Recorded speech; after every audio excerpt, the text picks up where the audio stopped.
Midweek Howl is recording. Here you go. Perfect. Bad. So I told you before we got on air. So my friend Lauren Snapp hosts this nationally syndicated show called Pop Crush, and they play pop music all over the country or whatever. But she writes articles. It's because you can go to this Pop Crush, and it's kind of like pop culture, you know. So she wrote an article, and I'm going to read it because it's kind of relevant for something else that's happening, and it kind of fits for maybe because we're getting into October Halloween season. Okay, I'm ready when you are. So the title is Jeffrey Dahmer's glasses are for sale for $150,000. Okay. So the infamous aviator-style eyeglasses serial killer Jeffrey Dahmer wore in prison are currently for sale for $150,000. According to TMZ, the notorious glasses are being sold by Taylor James, the founder of Cult Collectibles. The Canada-based shop specializes in cult-related collectibles and true crime murderabilia. He told TMZ he is finally willing to part with the glasses the Milwaukee-based murderer wore. However, the glasses aren't the only notable piece in his collection. James claims he acquired Dahmer's glasses and several other personal items, including Dahmer's, now this is what I would be bidding on, Dahmer's cutlery, his Bible, family photos, and other memorabilia from a former housekeeper. Cult Collectibles website currently features many of the items for sale in its Jeffrey Dahmer collection. But if you're interested in the glasses, you have to reach him directly because they're not just going to be sold on the website. And it's the reason it's kind of noteworthy right now is the new Netflix series about Jeffrey Dahmer's life is going on right now, which some people have told me is pretty good and disturbing. So the grisly story of the Milwaukee killer who was arrested and convicted of killing 17 boys and men between 1970 and 1990. And so me or you and any of our listeners can get his glasses that he wore in prison for $150,000. How about that? It's not going to be me. It's not going to be you. Well, first of all, I'm going, how do we know they're real for real? You got a certificate of authenticity, and how come the guys that killed him didn't break them? And how did they go from prison in Wisconsin to Canada? Well, that's this. So apparently, to the story, the guy that owns the cult classic memorabilia place bought all those items from a housekeeper, which I can't afford a housekeeper. How did Jeffrey what do you mean a housekeeper? I don't know. Was it the housekeeper in prison? Well, was she trying to? Yeah, I don't know. Was she trying to? Did she get contracted with the state of Wisconsin to clean the crime scene up or something? I don't know. There's just some stuff there that I'm. Well, how does so? First of all, the only thing that I would buy that cost $100,000 is a piece of property, maybe a Holland shotgun, and that's about it. I mean, I can't think of a single thing in my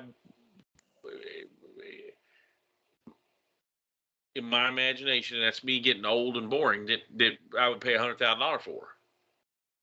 You know what I mean? I can't even think anything. Well, certainly, if I was going to buy anything, it'd be his cutlery set, right? I mean, use it like Thanksgiving and stuff. Would you set the table with it, make everybody use it, and then after they got done, tell them? This, by the way, did you enjoy our new knives? They were Jeffrey Dahmer's, okay. Which is terrible to think and say for the victim's sake, but for the sake of our podcast, that's just crazy. You know what I'm saying? That's just crazy. Yeah. Well, I mean, it's just weird how that stuff becomes, and that is something, who's going to end up with those is that Zach Bagans, the guy who has one ghost show on the Travel Channel and has the museum out in Vegas with all the haunted stuff. He's got a lot of Charles Manson stuff, and he just has a lot of crazy stuff. That sounds like something he'd end up getting, to put on display out there. Which I'm not sure I would want to go to a museum to look at that stuff anyway.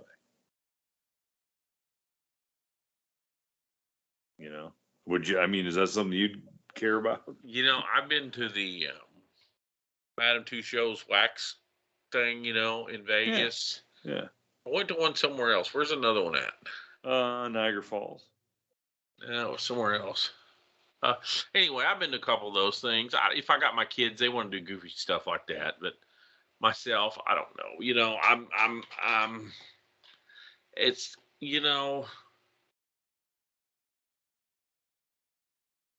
Well, I was on a maybe it's because I just come off an 1,136-mile road trip that I don't feel like going anywhere, and certainly don't feel like going to a wax museum or a haunted museum.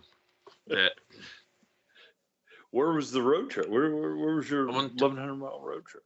I took my kids car out to Virginia Beach for me. He's in the Navy, and I told him when he got settled wherever he's at, I'd bring his car out to him, right? Yeah. And so about 3 weeks ago, I said, tell me a weekend that you're going to have off so I can bring it out to you. So we did the math, and it was this weekend, right? So, of course, I tell my little brother, I say, hey, now his car is it came out of my dead brother's stable. It's a convertible BMW 328. Oh, okay. IS. So we put some new tires on it for him, cleaned it up, and I told my little brother, I said, well, I'm going to bring a car out this week. And, of course, I didn't think about it too much until he said, good effing luck driving through the hurricane. I was going to say. And I'm like, dude, the hurricane's in Florida. I'm going to Virginia. Right? So what started out a nice sunny trip ended up, and I had a bunch of phone calls to make too. So I get in this, and I don't know how many convertibles. When's the last time you were in a convertible? But a convertible to me is like a Jeep. You know what I mean? It's like a wind tunnel. This thing was quieter with the top down the day before than it was with the top up while I was driving it, right?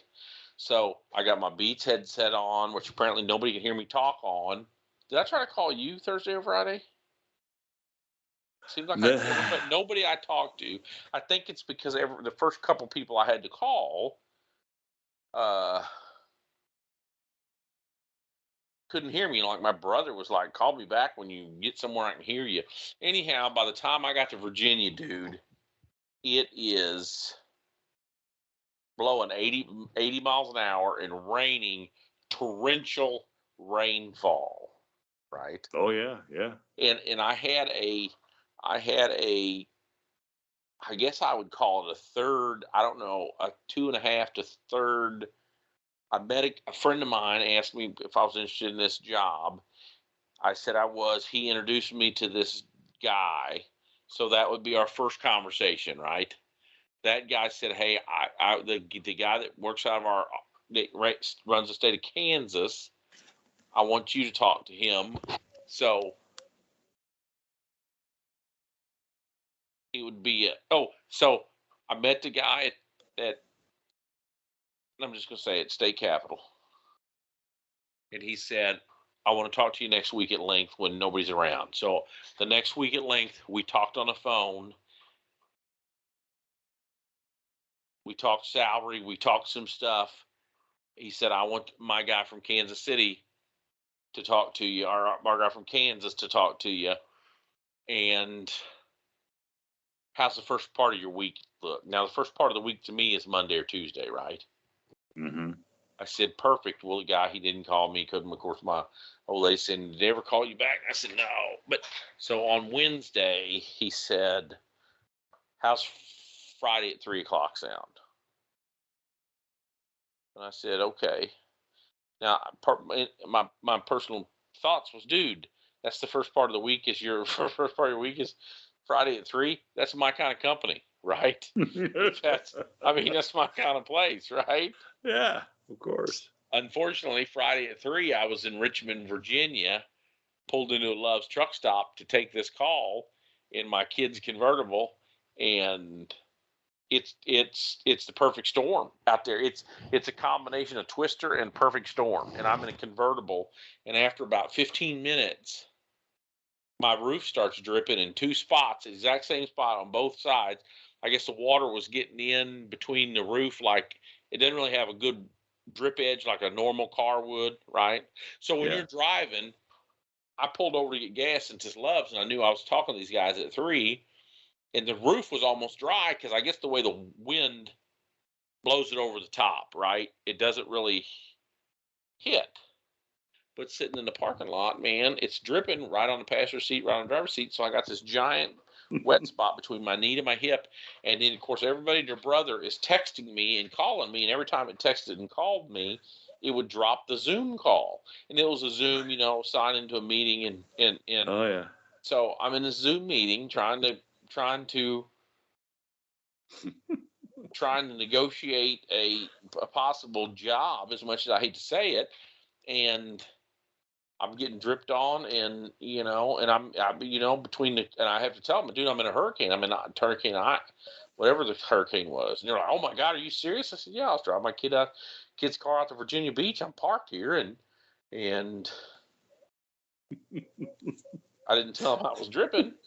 Maybe you could tell. Well, they never called me back, so. Oh no. Well, I don't know. They said they're gonna let me know something next week, which is this week. I guess today, Well, Monday, right? Yeah. Well, wait. Next week, according to them, could be like Saturday. Yeah, who knows, man? Who knows? And I don't even know. They asked me a question.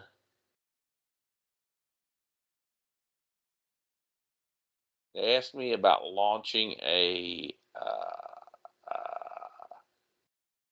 new product, essentially, right? Okay. Yeah. And I'm trying to remember how exactly they worded it, but it was essentially a brand. How if I was going to start from scratch, launching as a brand, and I had this great idea, but I didn't tell them my great idea for 2 things, because then I didn't want them, if they didn't give me the job, stealing your idea. You don't want. Is that bad of me? Is that bad of me? No, no. And then sometime today, I was thinking maybe I should have given them that idea, so they don't realize. You know what I mean? They don't. You know what I mean? Maybe I should have pushed it over the edge and took it. You know what I mean? I had the winning play, and I did. Yeah, that might have been the clincher. And I didn't run it. Yeah, but then I was like, I don't know if I want to give them the secrets to the safe, because then they don't need me.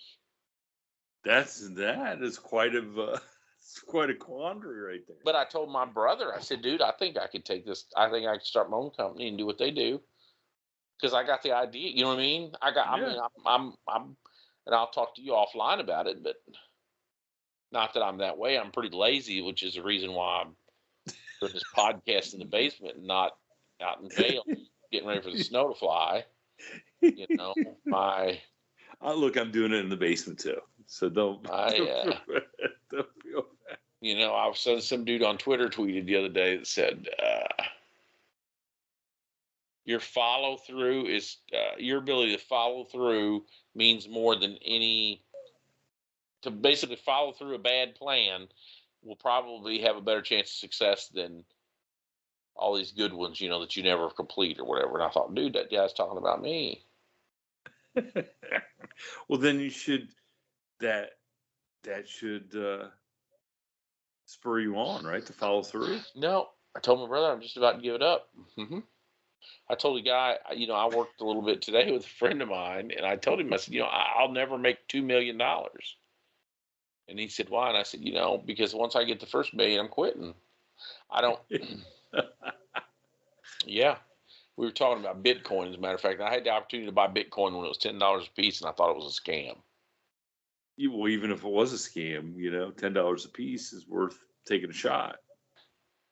Well, my buddy was buying it when it was $1 a piece. Oh boy! How many He did was he trying get? to get me. He was trying to get me to buy it, and then I didn't do it. And then he was bragging to me, "Hey, it's up to $10 now." And that's when I was telling this dude the story today. I said, I could have never been, because it's up. What is it? 24,000 this week. I don't know. I mean, it's way down, but it's still Yes, but it's still more than. 24,000. So had I bought $1,000 worth, he was trying to get me to buy $1,000 worth, which would have been what, 100 of them at $10. Yeah, $10. Yeah. 100 of them. So, and when they were at 50,000, he was calling me saying, "See, I told you." I said, "Dude, I would have never made 50,000 because once they got to, if I paid $10, once they got to $100, I'd have dumped them all." Well, yeah. I mean, you had $100,000. That's quite a profit, right? So I mean, that's I what guess, yeah. I mean, I don't know. That's why I can't make it as a country singer or songwriter, because the first time I got a good song, somebody offered me a little money, I'd give it to them. Maybe that's my problem. There you go. That's right. I'm still waiting on them to offer the money. Well, I will. Oh, geez. So how was your son happy then to see you? Like, No, he's great. Yeah, absolutely. I got on bases. I saw a picture of him on the ship. I took that picture. Yep. And we went out and we saw some museums. We done some stuff. And of course, the flying home was a freaking tragedy. I had to get up early in the morning and go over to Norfolk and get on a plane that had a mechanical issue, a computer issue, and we sat there. We were an hour and a half delayed coming out. So as I'm turning on my phone in Chicago, it texts me and tells me you missed your connection. And I'm like, no, I didn't. I got 14 minutes. Well, by the time I got to the gate, they'd closed it up and left. Or, you know what I mean? So I got there at 10:01. The flight was taking off at 10. So. Oh, gosh, so you had to sit there and wait? Yeah. So then, of course, the app was trying to rebook me for the next day. So I walk over to the ticket counter, and this guy goes, "Well, we only got 2 flights to Columbia, and that one's already left, and the next one's booked. So 8:30 tomorrow, which was today, or 7:30. Well, whatever time it was this morning." Or I said, "How about Springfield, which is Springfield, Missouri, not too far?" Okay, I got one you can land at 9:30 if you go through Dallas, and I'm like, "What?" Why would you go to Dallas and then? Because she didn't have. Well, I don't know. It's the airline industry, so. I said, "How about St. Louis?" And she said, "Okay, I can get you." She said, "Well, I got one. It leaves in 34 minutes in St. Louis," which I had seen that one originally on my thing, because I was. And she said, "No, the door's already closed. The machine won't let me give you that," because that was just I could run back to where I was anyway. So I had to sit there 6.5 hours to finally get one to St. Louis for my brother to pick me up. Thank goodness my French brother picked me up and brought me home. Actually brought me over to the shop, and I took a car from the lot home. And but my point was, it was 17-hour day to get home. I could have freaking drove home from Virginia faster than that. Yeah, I would say so. I mean, that gosh, and that flying I did a couple weeks ago to go to Utah, that was the first flying I had done in almost 25 years. And I know it's convenient and stuff, but man, I just don't like it. The whole thing, I just don't like it. Yes. And there was a million times I wish I had the people with me on this podcast with me, because those people are, I walk up at Norfolk, and I've flown out of Columbia, Missouri, and I know it's going to be a little plane, right? And I've got a carry-on, just a little roller bag, nothing special. But I decided, because I knew I was going to have a fairly tight connection. It was an hour and a half or hour and 40-minute connection in Chicago. Okay. I went in and decided to check my carry-on. So when I go through the airport, I've got my billfold in one pocket, my cell phone in the other pocket, and in a charging cord and little plug-in block in my back pocket. That's all I got. I don't even have a jacket on. I put a long sleeve t-shirt on, put my jacket in my bag. I don't got nothing. I don't even have a ball cap on. Okay? I don't have nothing. Okay. So I go over to the kiosk. It says, anyway, I check my bag. It wants me to pay $30 freaking bucks. American Airlines. I'm like, oh yeah, okay. So I paid $30, and then the next icon says, "You're in a small plane. Would you like to check your carry-on for free?" I said, yes. I'm trying to back up. Yes. So it printed me 2 baggage labels. So then I walk over to the ticket counter to get this gal, and I said, hey, it was prompting me to check my bag for free, yet it charged me $30 before I got to that. You know what I mean? Yeah, I know what you mean. So you didn't get your $30 back? No, she said, well, you done paid the $30, you done checked that one. I said, no, it's my carry-on. She goes, it ain't your carry-on if you checked it. Oh, wow. In some shitty East Coast, ebonics. And I just said, and I don't know why it made me mad, but it made me mad. And so then I go through the freaking gate, no problem. Go through TSA. I get to my plane. It's delayed. I miss my connection. What happened? Something happened in Chicago and I missed my connection. Yeah, so I was just like, okay, so now not only did you not give me my $30, oh, I was in boarding group 6, right, which is like the last people to board. So now me as a student of the theory of business, right? You would think the guy that you just screwed up his ticket, you had a bad plane that couldn't take off. He sat here for 7 hours. You'd think you'd put him in boarding group 1 or 2, wouldn't you? No.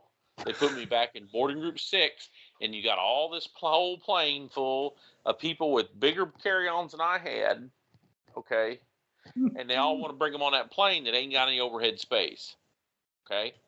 So then the guy tells them, well, you just put it wherever you want. So you got people in the front that walk to the back, they put their carry-ons in the back. So then when the door goes ding, I can't get off the freaking plane because they're trying to go against the stream. I'm said, dude, and then they're calling back, hey, his is over 15 there. Can you get it? No, I can't. And they look at me like I'm an ass. And I was like, I said, you should have freaking checked it. Like me. You know what I mean? You should have checked it. What's the black one? I said, okay, which one you want? And he goes, the guy in the middle, it's like a fireman line. And he's telling me it's the black one. I said, which one? That black one, or black. There's 4 freaking black ones. The one above 15. I said, well, that narrows it down to 2. Is it that one or that one? And it's like, I'm wanting the guy to shut the F up and sit down and let us get off this freaking plane. And you walk back here and get your luggage then. What? Oh, man. But I got all these Johnny Do-Rights helping him, you know what I mean? I just want to say, he's a freaking stranger, man. He's a freaking stranger. You got the whole goddamn lineup, I think there's a lot of people listening that are feeling your pain. So finally, I just pulled this fucking back bag off and passed it up through these people, and they let us off the plane. Well, at least you made it home, right? Yeah, I mean, I'm here now. I'm down here in the basement. Uh-huh. Oh, man. Yeah, so dude, I can't believe I used to fly all the time. Uh-huh. Well, so the way you used to fly before, you had kind of special treatment, right? Yeah, so... in some places, but in others not. Well, and then there's another thing, like me and my brother was talking. I could have flew to Germany faster than I could fly from Norfolk back. You know what I mean? Yeah, the international flights are rarely delayed, rarely canceled. Sometimes they're delayed. Usually it's for weather on the landing end. Okay. And they're rarely canceled, and there's one boarding and one unboarding, and the overhead bins are bigger. You know what I mean? I'd rather fly to, I was going to say Mumbai, but that's not true. That's a whole different story. Did I ever tell you about flying to Mumbai? No. Oh my God. So anyway, when you fly in and out, I don't know how many Sikhs I got listening, so I'll probably make my Sikh fans mad, but we used to do this trip through Amsterdam, right? And Amsterdam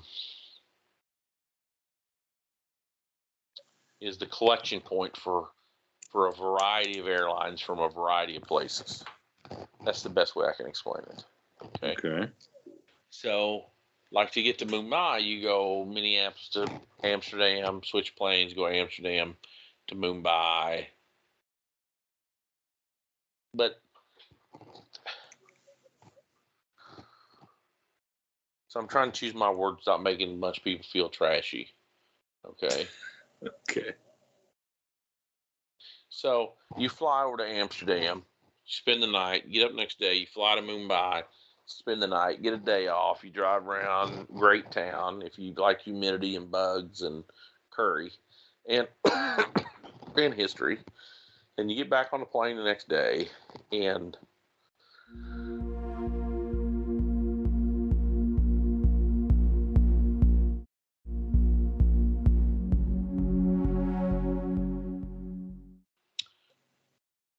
there's a certain cuisine that they load up there that just, I guess it's curry. It's just so you got this Sikh, you got a special, I don't know, there's an aroma in the aircraft going from Mumbai to Amsterdam, right? So then you land in Amsterdam, you go to the hotel. The next day you get up to fly to Minneapolis, so you get on the same different plane, big bird, big 777s. We're talking 162 people in coach, 40 some in business, 24, and you're talking 210 people, 217 with the crew, probably 220. But you get all these people from the African continent, the Asian continent, and they're all on this plane to go to America. Okay. And as they come down and serve the food and the beverage and on an international flight, as people that my listeners that know, and the people that don't, I'll tell you, my Arkansas friends have never been out of the promised land.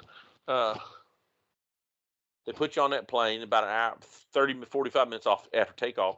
They give you the drink cart comes around, and depending on what time of day it is, either breakfast or lunch or snack. But they put some food in you, and to get you to shut up and sit down and watch movies for a couple hours, right? Yeah. Okay. Half of the 162 people in coach take their trash and throw it on the frickin' floor because they are not from a place in the world that doesn't has garbage cans. It has garbage cans. Yeah, that's about the best way, right? Yeah. So these 7 flight attendants ain't gonna pick up 90 people's worth of trash. So then an hour, so then you're if you go to the bathroom or whatever, it's like Christmas. Christmas in America, and those kids unwrap all that shit and put all that paper on the floor and all that ribbons, and you got to get up early. Say, go up and give me something, put all this paper and give me a trash bag. You can't even get up and go to get the trash bag because you're okay. Yeah. So that's what you're doing. You're just over through all the debris. And every once in a while, there's a metallic clank where you're stepping on somebody's soda can, and then it's soft. You get a soft one every once in a while. They didn't like what they were getting, so they just threw the whole piece of article of food in the floor. And then an hour before landing, they come out, with the food again, and it's like double refuse. I'm stunned. What's that? They just throw the trash on the floor. I can't. What? The floor of the plane, man. Floor of the plane. I've been in it 1,000,000 times. I'm stunned. I never. But you fly out of Frankfurt. You fly out of Frankfurt or Paris or London, and it don't happen. But you fly through Amsterdam, it's sky's the limit, dude. Sky is the limit. I'm gonna have to make a note about what? Do not fly. I'm not saying do not. In some ways, it's kind of appealing to me. I kind of like, when you go to a place like Mumbai, you realize you're in a different world. Because to me, going to Amsterdam is like going to Boston, right? Old brick town. Yeah. There's certain places that have the same feel to it because it's been a town for 500 years, right? Lots of history. You go to Mumbai, you're in a different world, man. You ain't in Kansas no more. I guarantee you that. So it's got an edginess to it. Edgy. It's got an edgy trashness to it. I'm sure I told Mumbai stories on this podcast before, haven't I? Tent cities and chickens walking down the sidewalk, cows in the street, people crapping on the sidewalk. I've never told you them stories. No. Oh, come on, dude. Hey, what? I thought I've told these stories. Oh, so let me tell you what happened to me. I draw a coveted Minnesota wolf hunting permit in about 2010 or 11. Okay, they're protected. It's hard to get a permit. They don't even hunt them up there anymore. So, but whatever. So I get this wolf hunting permit, and then I get to have to go to Mumbai this week. And the week, so what? The wolf season stays open till they have a quota, right? So I don't know what it is, but so usually by the first week it's done because they might give out 1,000 permits, but they're going to close the season when 100 of them gets killed because they've got to put 10 times more permits than they want killed. If they want 100 wolves killed, they got to give out 1,000 permits because 9 out of 10 people can't find one or catch one or see one. You know what I mean? Yeah. So I get this wolf hunting permit, but I got to go to Mumbai. So I'm kind of pumped about it. I'll be honest with you. It is my first time over there. And this buddy of mine says, "Hey man, where you staying?" And I said, "Well, the Leela Mumbai." I'm gonna pull it up right here on my big here, so you guys look at Leela Mumbai. If you want to see best hotel, the Leela.com. TheLeela.com. Leela Mumbai. I'm telling you, I'm going to click on this rooms 101. Let me see. I'm going to see if we're upstairs in like the presidential suite. Stay done. Anyway, this buddy of mine says, "Have you been there before?" And I said, "Yeah." And he goes, "Oh, it's such a shithole." And I said, "Huh?" And he said, "Oh yeah." He said, "Where are you staying?" I said, "The Leland." He said, "You know what's weird?" I said, "What's that?" And he goes, "Right across the street, it's a big old grass field. Beautiful." And he said, about 8 or 9 in the morning, you know how the Muslims have a call for prayer. And I said, "Yeah." And he said, "Well, they ain't Muslims over there." And he said, "But you look out there and there'll be about 30 people out in this field and they'll all be taking a crap first thing in the morning." The field. And I said, "Huh?" The field that's for prayer? It's not a field for prayer. He was just saying, you know how in the morning, when you're a Muslim country, they all get out there and pray. He was saying these vast portion of this population is going to be out there taking a crap out in this field. He said, "When I got up before I put my glasses on, I thought they were going to be out there praying or something. And I realized they're out there taking a dump." And I thought, man, that's a hell of a thing to say, right? So, and then he said, "Dude, you ain't never seen Blue Tarp. What's that, Slumdog Millionaire? You know what I'm talking about?" See, okay. It's 50 times. I don't want to say worse. The poverty you see in that movie is 50 times more of it. This is the best thing. You've been to Cincinnati. Yeah. Now, you've been both sides of the river. Oh, yeah. Okay. You know when you're on the Cincinnati side and you're looking over Covington, Kentucky, over the Rhine there, you know what I mean? Oh, yeah. Down there by the Red Stadium. Yep. Imagine every single thing you see across the horizon, right to left, east to west, on the south side of the river, would be a blue tarp. Oh, gosh. Okay. When I say 3 miles worth of blue tarps, I ain't kidding you, 3 miles further. Or go out to Vail and look at one of them ski slopes that goes up there. You know what I mean? This is just, 1,000 acres of ski slope. It'd be blue tarps. So anyway, we come in there in the middle of the night. And, of course, we got weapons. Our team leader was a girl, female, whatever you want to call her. And there's a process that we have to do because you're bringing guns and ammunition in these countries. And they won't deal with her. I mean, we sit there at customs for an hour and a half. I said, what's going on? Well, they won't deal with me because I'm a woman. And I said, well, you want me to talk to them? Nope. By God, they're going to deal with me. I'm the team leader. So you're sitting there another 45 minutes an hour. You want me to talk to them? No. By God, they're going to deal with me. I'm the team leader. I'm like, that means something in America. No, we ain't American anymore. You know what I mean? They obviously after 2.5 hours, they don't care. Right? That she's the team leader. Yes. Because they ain't going to deal with her because she's a woman. They do not want to talk to her. So finally, they wear her down, and after a couple hours, she gets Me and my there was 2 girls and 2 dudes. You know, I'm there with another guy, right? So then they print the paper out for us, and then there's a process that we go through. And on our paperwork, a lot of places stamp it, right?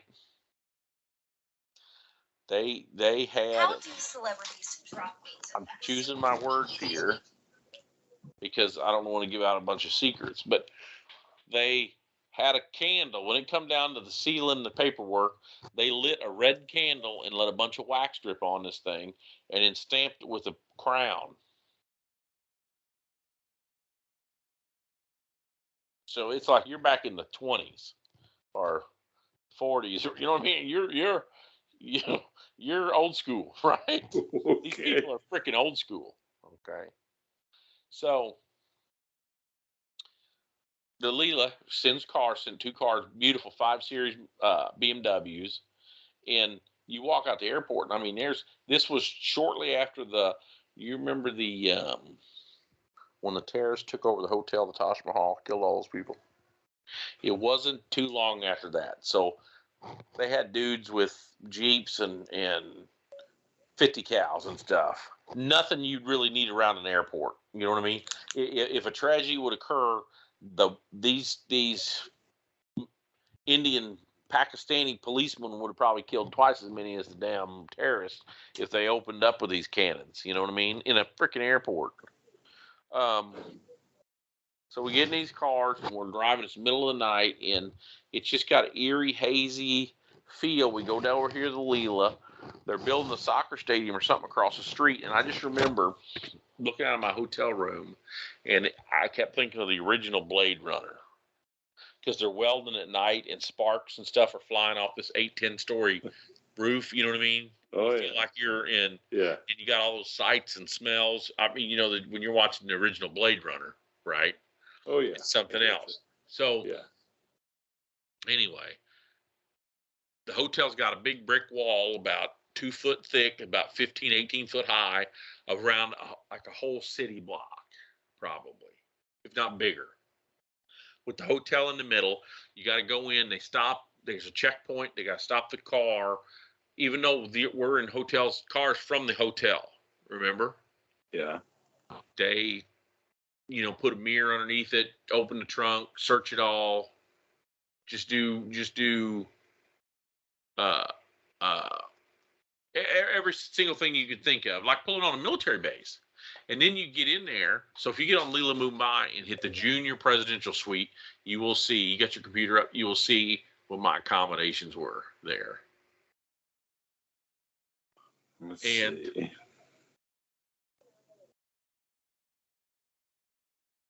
Are you on it? Well, I'm trying. I'm not sure I'm spelling Mumbai right. Just hit Leela.com, theleela.com, and then pick the city. When it'll give you a bunch of options. So, of course, my partner with me, brought a bottle of, so I'm hungry as hell. And that's another thing they say, don't eat anything there, you're going to get sick. Well, I went to REI and I bought me a straw to, if I needed water, you know what I mean? I brought a bunch of hiking and backpacking shit with me because I'm not going to be stranded somewhere, right? Of course, we got water and snacks off the plane or whatever, and we go over here to the hotel.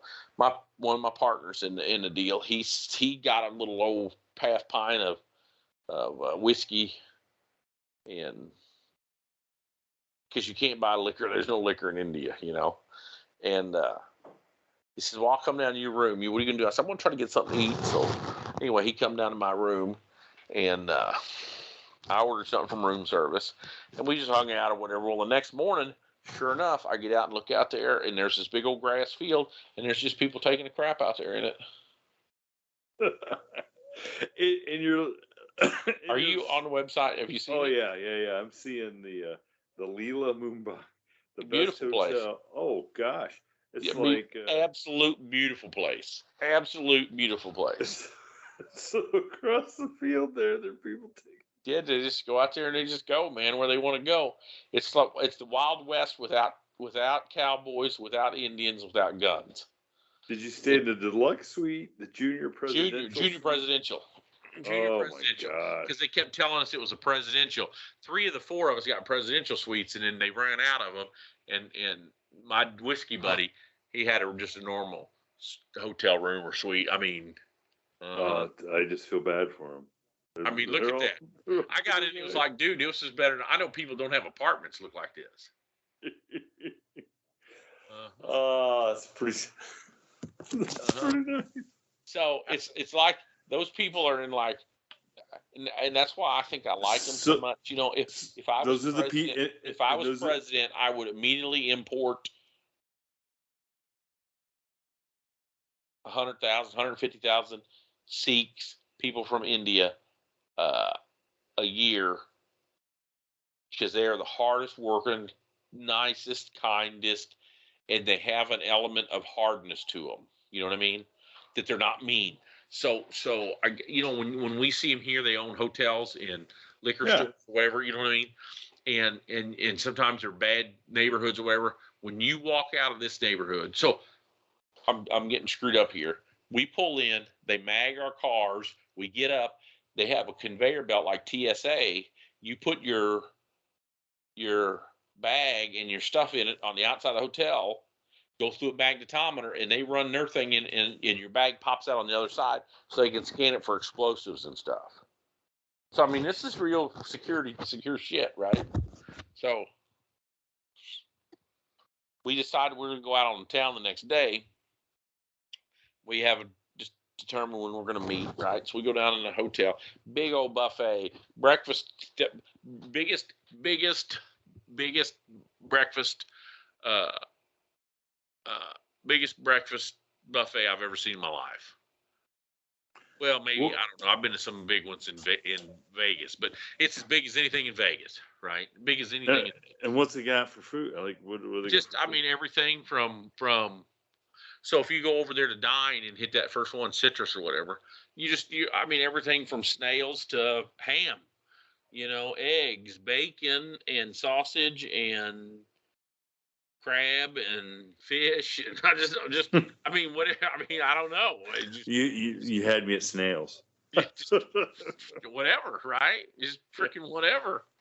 And so anyway, I go down to the concierge and I say, hey, we want to get a car. And he says, cars are expensive. Where you want to go? I said, I don't know, but we're going to go out on the town. And he says, well, if you rent it for the hotel, you got to take 2 cars because they're not big enough. Now, remember, they had 5 Series Mercedes, so I'm thinking that 2 girls my partner can sit in the back, I can sit in the front. That's all we need. He says, I know a guy. Oh boy. And my dude in Minnesota told me just go to the concierge, because these guys have been there a million times. State Department approves this place. It's supposed to be, Secret Service stays there. This is the real deal hotel. So I said, okay. He gets on his phone and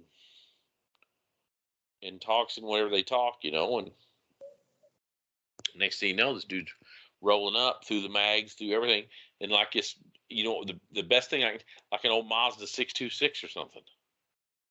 Whoa, because they're all 5 speeds over there, pulls right up. This is your guy.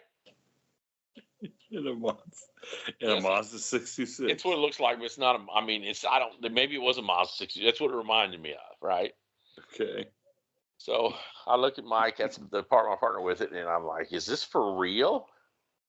And they're like, thank goodness the 3 people I had with me, one of them was from Seattle, the other 2 were from Minneapolis, so they were very open-minded. You know what I'm saying? Yeah. Okay, because if I had 3 boys from Arkansas and from Branson in there, I'm not getting gotten a car. You know what I mean? They wouldn't have gotten a car. So, and we had worked out a little, if some bad stuff happens, there's different ways and we play these role playing things in our mind and work it out. If we ever get wrapped up, that's like kidnapped or whatever. These guys are going to choke out the driver, kill the driver in the back seat.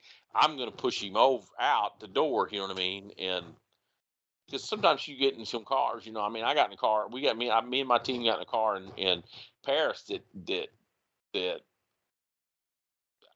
I joked with them later. That was the closest time they've ever came to a terrorist, but that's a whole nother story. But anyhow, We get in this guy's car. So I'm the biggest, so I got to sit in the front. That's just the way it is, you know. I'm 6'3", 250. You know what I mean? I'm getting in front. So if I'm in a Mazda 626 by myself, it's crowded, right? But they're in the back seat. We got the little Pakistani driver, and he's got these little dingleberries. You know what a ding ding truck is? You know how he's got these little felt velvet, like the roof of the, like the roof hanging down. They're the yes, like the roof of this car has been stapled and tuck pointed to look like bed canopy, so like sort of more like, I was thinking more like the pillow from a New Orleans whorehouse or something, and it's velvety. He's got these dingleberries all the way around it, and on the dash, he's got little bobbleheads. You know the bobbleheads? It looks like the Noah's Ark. It goes from little hyenas and leopards and stuff on the left, all the way to tigers and elephants glued to the dash of this little car. So when you're going, the dingleberries are rolling, and all Noah's Ark, all these animals are pointed downstream out the window, and their little heads are bobbling. You know what I mean? Like Noah's Ark. We're like Noah's Ark rolling through Mumbai. And he's like, "Where do you guys want to go?" We said, "We don't know. Just kind of show us the town, you know." And we, and,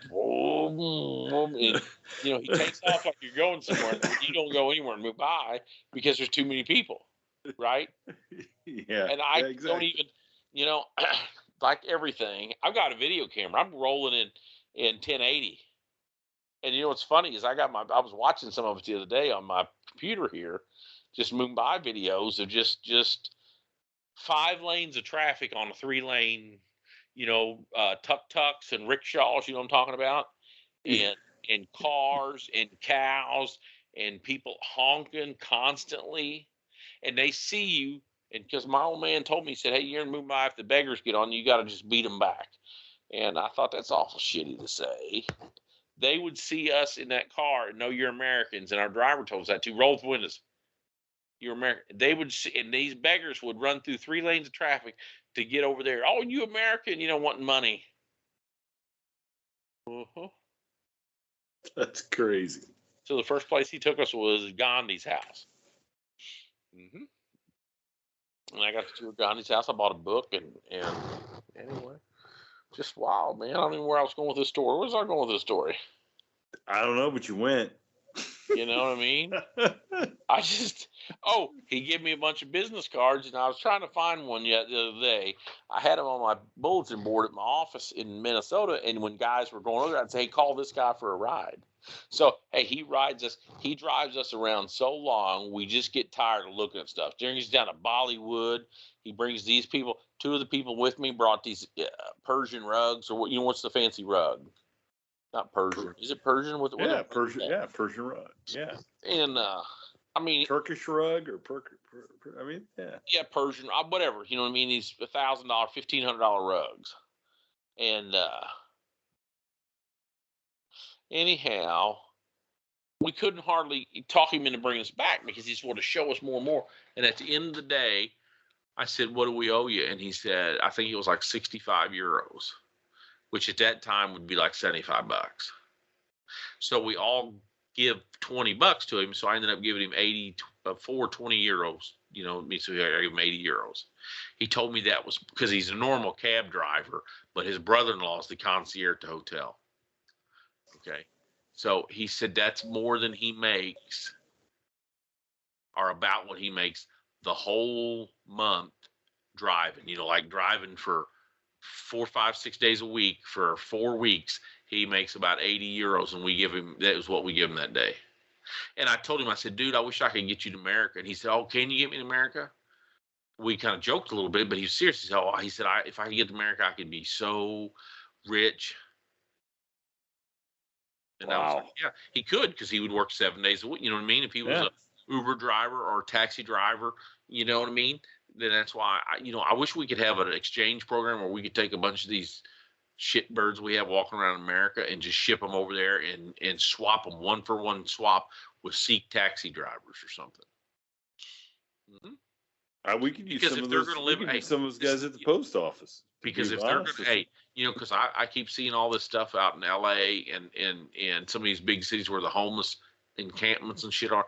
I mean, because if they want to shit out in the grass and live in a tent, a blue tarp tent, they might as well go somewhere where it's not frowned upon. Thank you for tuning in to this week's episode of the From the Shadows podcast.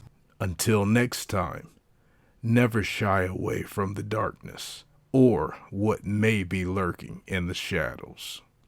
We are out.